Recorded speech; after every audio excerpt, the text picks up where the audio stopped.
ಸವಿ ಕನ್ನಡ 4ನೆಯ ತರಗತಿ ಭಾಗ 1. ಇದರಲ್ಲಿರೋ ಪಾಠ 4 ಮಳೆ. ಇದು ಒಂದು ಪದ್ಯ. ಈ ಪದ್ಯದ ಅಭ್ಯಾಸ ಪ್ರಶ್ನೆಗಳು, ಅದಕ್ಕೆ ಉತ್ತರ. ಮೊದಲಿಗೆ ಪದಗಳ ಅರ್ಥ. ಕಡಲು ಅಂದರೆ ಸಮುದ್ರ, ಅಡ್ಡ ಅಂದರೆ ತಡೆ, ಬೆಳಗು ಅಂದರೆ ಪ್ರಕಾಶಿಸು, ಕವಿಯಿತು ಅಂದರೆ ಆವರಿಸಿತು, ನೆಲ ಅಂದರೆ ಭೂಮಿ, ಜಗ ಅಂದರೆ ಲೋಕ, ಸುರಿ ಅಂದರೆ ಕೆಳಕ್ಕೆ ಬೀಳು, ಧಾರೆಯಾಗಿ ಬೀಳು, ತಣಿದು ಅಂದರೆ ತಂಪಾಗಿ. ಟಿಪ್ಪಣಿ. ಮಿಂಚು. ಮಿಂಚು ಅಂದರೆ ಗುಡುಗಿಗಿಂತ ಮುಂಚೆ ಆಕಾಶದಲ್ಲಿ ಕಂಡುಬರುವ ಬೆಳಕಿನ ಬಳ್ಳಿ. ಘಳಿಗೆ ಅಂದರೆ 24 ನಿಮಿಷಗಳ ಅವಧಿ. ಅಭ್ಯಾಸ ಪ್ರಶ್ನೆಗಳು. ಅ. ಒಂದೊಂದು ವಾಕ್ಯದಲ್ಲಿ ಉತ್ತರ ಬರೆಯಿರಿ. 1.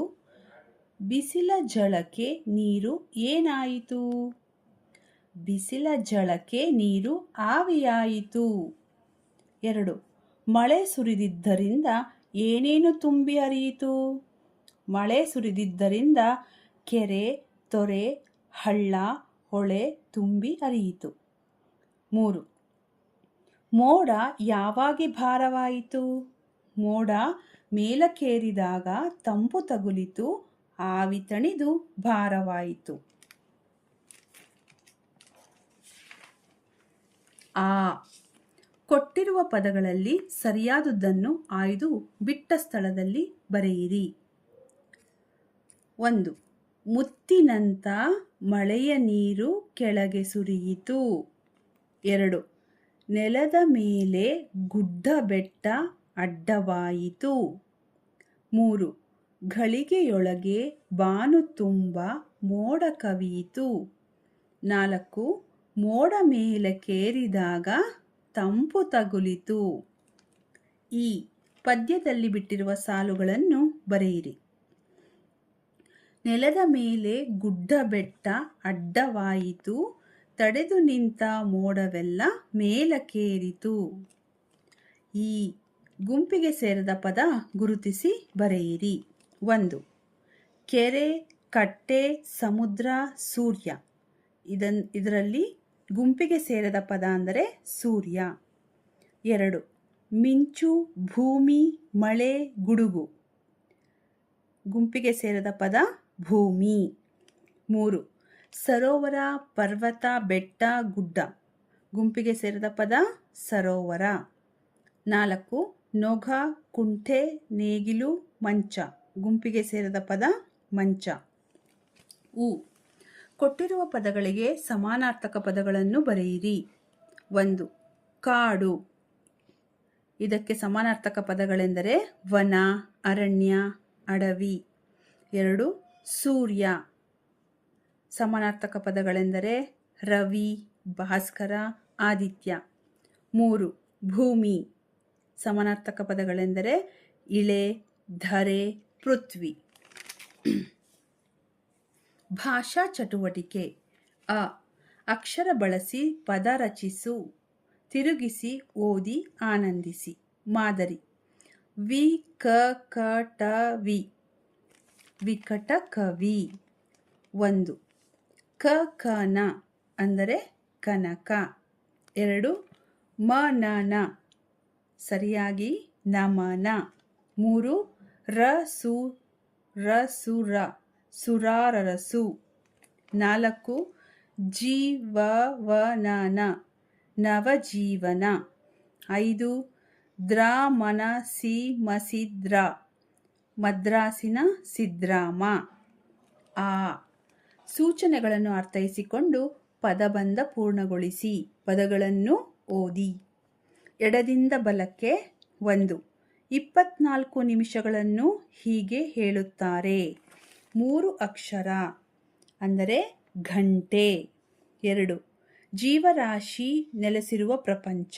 3 ಅಕ್ಷರ ಜಗತ್ತು. 3. ಕೆರೆ ಜೊತೆಯಲ್ಲಿರುವ ಜೋಡಿ ಪದ 2 ಅಕ್ಷರ ಕಟ್ಟೆ. 4. ನಾವು ನಿಂತಿರುವ ಸ್ಥಳ 2 ಅಕ್ಷರ ನೆಲ. 6. ಬೇಸಿಗೆ ಕಾಲದ ಪ್ರಭಾವವಿದು 3 ಅಕ್ಷರ ಬಿಸಿಲು. 7. ಮೋಡ ಕರಗಿ ಬೀಳುವುದು 2 ಅಕ್ಷರ ಮಳೆ. 8. ಮೇಲೆ ನೋಡಿದಾಗ ಕಾಣುವುದು 3 ಅಕ್ಷರ ಮುಗಿಲು. 9. ಈ ಸಮಯ ಮುತ್ತಿನಂಥದ್ದು 2 ಅಕ್ಷರ ಹೊತ್ತು. ಮೇಲಿನಿಂದ ಕೆಳಕ್ಕೆ. 1. ಗಟ್ಟಿಯಾದ ಪದಾರ್ಥ ಇದು 2 ಅಕ್ಷರ ಘನ. 2. ನೀರಿಗೆ ಮತ್ತೊಂದು ಹೆಸರು 2 ಅಕ್ಷರ ಜಲ. 3. ಇದರೊಳಗಿರುವುದು ಉಪ್ಪಿನ ನೀರು 3 ಅಕ್ಷರ ಕಡಲು. 5. ಭೂಮಿಗೆ ಇರುವ ಇನ್ನೊಂದು ಹೆಸರು 2 ಅಕ್ಷರ ಇಳೆ. 6. ಮಲ್ಲಿಗೆಯ ಬಣ್ಣ 2 ಅಕ್ಷರ ಬಿಳಿ. 7. ವಾಸ ಮಾಡಲು ಇದು ಬೇಕು 2 ಅಕ್ಷರ ಮನೆ. 8. ಕಪ್ಪೆ ಚಿಪ್ಪಿನಲ್ಲಿರುವುದು 2 ಅಕ್ಷರ ಮುತ್ತು. ಈ ಮಾದರಿಯಂತೆ ಪ್ರಾಸಪದಗಳನ್ನು ಬರೆಯಿರಿ. ಮಾದರಿ: ಸುರಿಯಿತು, ಹರಿಯಿತು, ತಗುಲಿತು, ತೊಡಗಿತು, ಕವಿಯಿತು, ಗುಡುಗಿತು, ಅಡ್ಡವಾಯಿತು, ಮೇಲಕ್ಕೇರಿತು. ಈ ಮಾದರಿಯಂತೆ ಜೋಡುನುಡಿಗಳನ್ನು ಬರೆಯಿರಿ. ಮಾದರಿ: ಬೆಟ್ಟ, ಬೆಟ್ಟಗುಡ್ಡ, ಕೆರೆ, ಕೆರೆ ತೊರೆ, ಗುಡುಗು, ಗುಡುಗು ಸಿಡಿಲು, ಕಸ, ಕಸ ಕಡ್ಡಿ, ಮುತ್ತು, ಮುತ್ತು ರತ್ನ. ಬಳಕೆ ಚಟುವಟಿಕೆ: ಅ. ಚಿತ್ರ ಗಮನಿಸು, ಕೊಟ್ಟಿರುವ ಪದ ಬಳಸಿ ಕವನ ರಚಿಸಿ. ಪದಗಳೆಂದರೆ ಕವಿಯಿತು, ಮಳೆ, ಇಳೆಗೆ, ಹೊಳೆ, ಬೆಳೆಯುವ, ಬೆಳೆಯು, ಮೋಡ, ಬೆಳೆಯಿತು, ಬಂದಿತು, ಇಳಿಯಿತು, ತುಂಬಿತು. ಈ ಪದಗಳನ್ನು ಬಳಸಿಕೊಂಡು ಒಂದು ಕವನವನ್ನು ರಚಿಸಬೇಕು. ಮೋಡ ಕವಿಯಿತು, ಮಳೆ ಬಂದಿತು, ಇಳೆಗೆ ಇಳಿಯಿತು, ಹೊಳೆ ತುಂಬಿತು, ಬೆಳೆಯು ಬೆಳೆಯಿತು. ಆ. ಯೋಚಿಸಿ ಬರೆಯಿರಿ. ಮೊದಲನೆಯ ಪ್ರಶ್ನೆ: ಮಳೆ ಹೆಚ್ಚಾಗುವುದರಿಂದ ಆಗುವ ಪರಿಣಾಮಗಳಾವುವು? ಉತ್ತರ: ಮಳೆ ಹೆಚ್ಚಾಗುವುದರಿಂದ ಬೆಳೆಗಳು ನಾಶವಾಗುತ್ತವೆ, ಮೂಲ ಸೌಕರ್ಯಗಳಿಗೆ ಹಾನಿಯಾಗುತ್ತದೆ, ಭೂಕುಸಿತ ಉಂಟಾಗುತ್ತದೆ, ವಿದ್ಯುತ್ ಕಡಿತವಾಗುತ್ತದೆ, ರಸ್ತೆಗಳು ಮುಚ್ಚಿ ಮಾನವನಿಗೆ ತೊಂದರೆಯುಂಟಾಗುತ್ತದೆ, ಪ್ರಾಣಿ ಪಕ್ಷಿಗಳಿಗೆ ತೊಂದರೆಯುಂಟಾಗುತ್ತದೆ. 2. ಯಾವ ಕಾಲದಲ್ಲಿ ಮರಗಿಡಗಳು ಚಿಗುರುತ್ತವೆ? ಉತ್ತರ: ಮರಗಿಡಗಳು ಸಾಮಾನ್ಯವಾಗಿ ವಸಂತ ಕಾಲದಲ್ಲಿ ಚಿಗುರುತ್ತವೆ. ಈ ಕಾಲದ ಹವಾಮಾನವು ಬಿಸಿಯಾಗಲು ಆರಂಭವಾಗುತ್ತದೆ ಮತ್ತು ಮರಗಳು ಹೂ ಬಿಟ್ಟು ಹೊಸ ಎಲೆಗಳು ಹಾಗೂ ಕೊಂಬೆಗಳು ಚಿಗುರುತ್ತವೆ. 3ನೆಯ ಪ್ರಶ್ನೆ: ಮಳೆ ಬರುವ ಮುನ್ನ ಆಕಾಶದಲ್ಲಿ ಉಂಟಾಗುವ ಬದಲಾವಣೆಗಳನ್ನು ಗಮನಿಸಿ ಬರೆ.